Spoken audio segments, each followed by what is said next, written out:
Perkenalkan, kami dari kelompok 1 untuk mata kuliah pengantar teori peluang. Dan pada kesempatan kali ini, kami akan mempresentasikan makalah tugas berbasis proyek pengantar teori peluang yang berjudul Eksperimen Peluang Ketidakhadiran Mahasiswa. Di sini kami terdiri atas 3 anggota.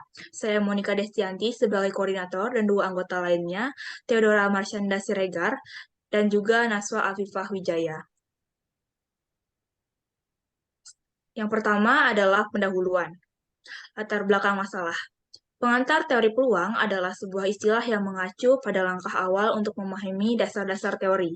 Teori peluang adalah suatu cabang dalam matematika yang berkaitan dengan pemahaman terhadap kejadian-kejadian acak, probabilitas, dan kemungkinan. Dalam pengantar teori peluang, kita akan menjelaskan konsep-konsep penting seperti eksperimen acak, uang sampel, probabilitas, dan distribusi peluang. Untuk membantu pembaca memahami konsep-konsep tersebut, kami telah melakukan eksperimen dengan melakukan perhitungan peluang ketidakhadiran mahasiswa pada rentang usia 18 hingga 20 tahun. Eksperimen ini merupakan salah satu cara untuk mengilustrasikan dasar-dasar teori peluang dan bagaimana kita menghitung probabilitasnya. Selanjutnya ada rumusan masalah.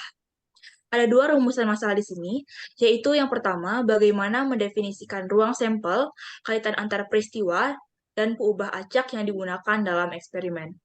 Yang kedua itu bagaimana menghitung nilai peluang dari peristiwa yang sudah ditetapkan, serta menghitung nilai mean dan variansi dari peubah acak yang ditetapkan. Kemudian ada tujuan. Di sini ada beberapa tujuan yang ingin kami capai dalam pembuatan makalah ini. Yang pertama, mahasiswa mampu mendefinisikan eksperimen yang dilakukan. Yang kedua, mahasiswa mampu mendefinisikan ruang sampel yang didapat dari eksperimen. Yang ketiga, mahasiswa mampu menentukan peristiwa-peristiwa berdasarkan ruang contoh dan kaitan antar peristiwa. Yang keempat, mahasiswa mampu menghitung nilai peluang dari peristiwa yang sudah ditetapkan. Yang kelima, mahasiswa mampu mendefinisikan peubah acak yang digunakan. Yang keenam, mahasiswa mampu menghitung fungsi peluang dan fungsi distribusinya. Dan yang terakhir, mahasiswa mampu menghitung nilai mean dan variansi dari peubah acak yang ditetapkan. Untuk pembahasan di bab 2 akan dijelaskan oleh Naswa. Kepada Naswa dipersilahkan. Baik, terima kasih kepada Monik. Selanjutnya yaitu ada pembahasan. Definisi permasalahan. Penelitian eksperimen yang kelompok kami lakukan adalah mencari peluang ketidakhadiran mahasiswa dalam rentang usia 18-20 tahun. Penelitian ini bertujuan untuk memahami dan menganalisis pola ketidakhadiran mahasiswa dalam kelompok usia tersebut. Berikut tabel data dari survei yang telah dilakukan. Dengan rentang angka ketidakhadiran berkisar antara 0 sampai 6 kali dalam 1 bulan terakhir. Definisi ruang sampel. Ruang sampel adalah semua kejadian yang mungkin muncul dalam suatu eksperimen. Ruang sampel S dari eksperimen ini adalah 50 responden, yang merupakan mahasiswa dengan rentang usia 18-20 tahun dari berbagai semester dan program studi di berbagai perguruan tinggi di Indonesia. Peristiwa-peristiwa berdasarkan ruang contoh dan kaitan antar peristiwa. Dalam konteks penelitian tentang ketidakhadiran mahasiswa dalam rentang usia 18-20 tahun, peristiwa-peristiwa yang mungkin terjadi adalah: 1. Peristiwa A, yaitu mahasiswa yang tidak hadir perkuliahan sebanyak kurang dari 4 kali. 2. Peristiwa B, yaitu mahasiswa yang tidak hadir perkuliahan sebanyak lebih dari 4 kali. 3. Peristiwa C, mahasiswa laki-laki yang tidak hadir perkuliahan sebanyak kurang dari 4 kali. 4. Peristiwa D, yaitu mahasiswa laki-laki yang tidak hadir perkuliahan sebanyak lebih dari 4 kali. 5 peristiwa E, yaitu mahasiswa perempuan yang tidak hadir perkuliahan sebanyak kurang dari 4 kali. 6 peristiwa F, mahasiswa perempuan yang tidak hadir perkuliahan sebanyak lebih dari 4 kali.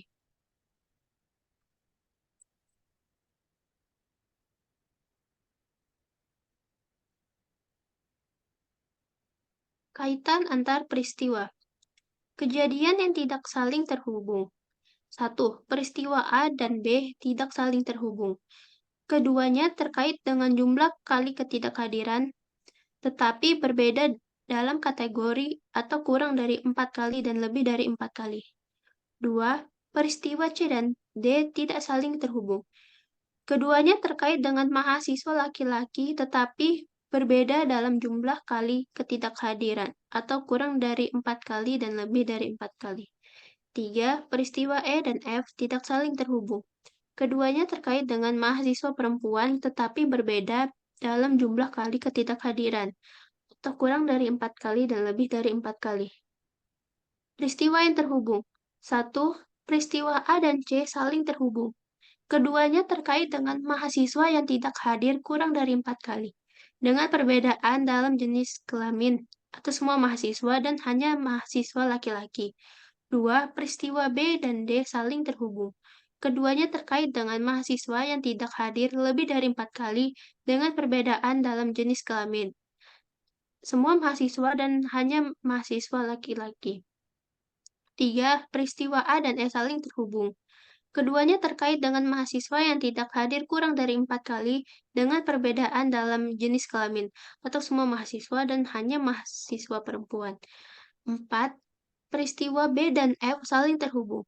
Keduanya terkait dengan mahasiswa yang tidak hadir lebih dari 4 kali dengan perbedaan dalam jenis kelamin atau semua mahasiswa dan hanya mahasiswa perempuan. Kejadian collectively exhaustive. 1. Peristiwa A dan B merupakan kejadian yang saling collectively exhaustive kejadian tersebut merupakan anggota ruang sampel dan setidaknya satu kejadian pasti terjadi. Kejadian saling asing. 1. Peristiwa A dan B merupakan kejadian yang saling asing karena tidak dapat terjadi secara bersamaan, sehingga kedua kejadian ini tidak memiliki irisan. Kejadian saling bebas. 1. Kejadian A dan B merupakan kejadian yang saling bebas karena tidak memengaruhi satu sama lain. 2. Kejadian B dan C merupakan kejadian saling bebas karena tidak memengaruhi satu sama lain.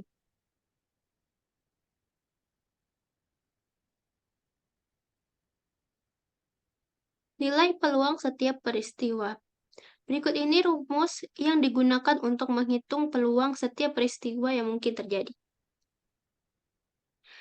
A. Peluang terjadinya peristiwa A. Totalnya ada 72%, dengan rumusnya sebagai berikut.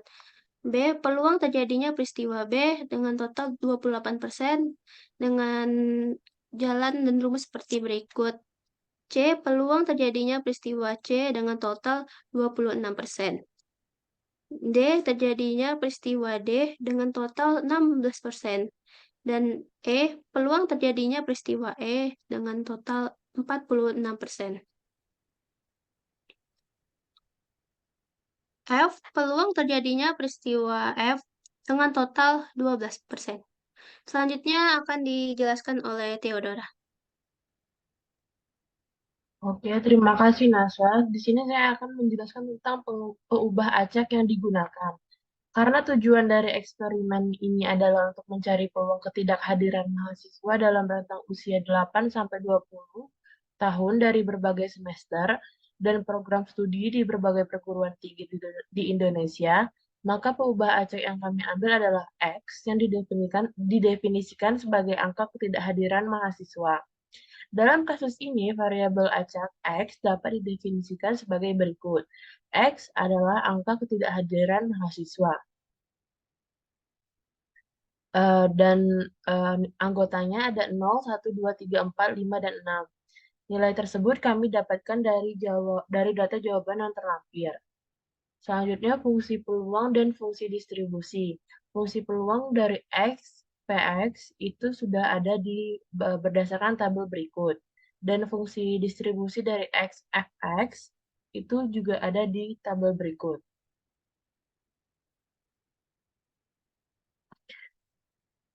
Selanjutnya, nilai mean, ekspektasi, dan variansi dari pengubah acak. Berikut merupakan rumus yang digunakan untuk menghitung nilai mean atau ekspektasi.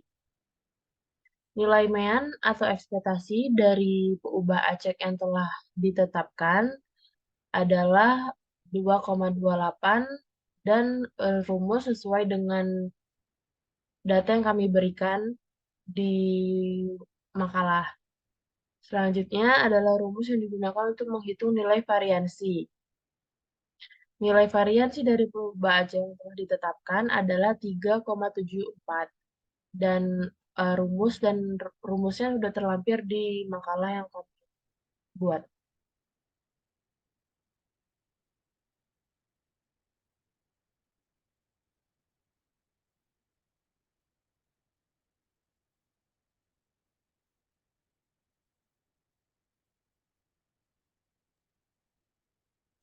Demikian presentasi dari kelompok kami. Eh, Kami harap penjelasan dan juga presentasi dari kelompok kami tadi dapat dipahami dengan baik, sehingga eksperimen yang kami lakukan untuk menentukan peluang ketidakhadiran dari mahasiswa dalam rentang usia 18 hingga 20 tahun ini dapat berguna untuk pembaca memahami konsep teori peluang. Demikian dari kelompok kami, atas kurang dan lebihnya kami ucapkan terima kasih.